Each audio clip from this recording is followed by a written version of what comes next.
Assalamu alaikum. Алмаз бұл 90 жылдары тегілген гиляс. Шонда сенімен тең гилястар екен да. Бір бұтағы өкөбүздүн белибизден чоң. Ушул гилястар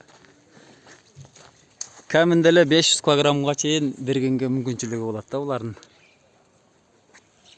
Эгерде жакшы түйсө, жакшы кармаган болсо, жакшы бакса, булар 350 килограммдан 500ге чейин берет. Чаңдаштыруучусу Воловой 2.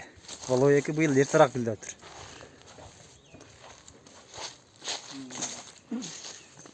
Булардын тамыры сары гиляс. 90 жылдар болгон болсо 26 буягынан 10 жыл. 36 жыл. Мынау Воловой 2 чаңдаштыруучусу. Воловой 2 деп коебуз.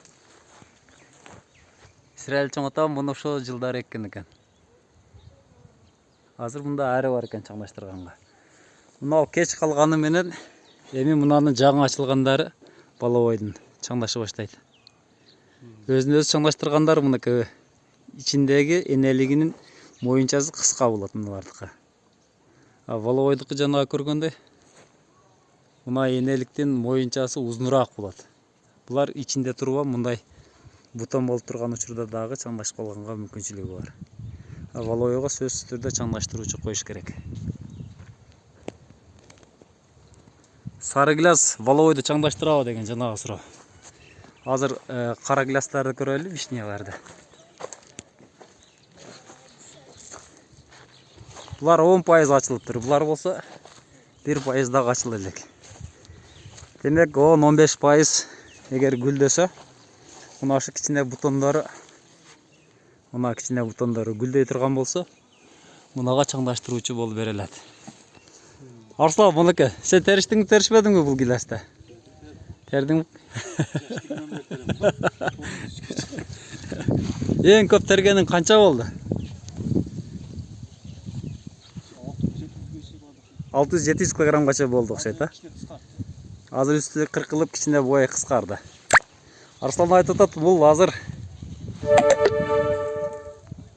700 килограммга чейин терген учурубуз болду дейт. Учунан кыскартылган.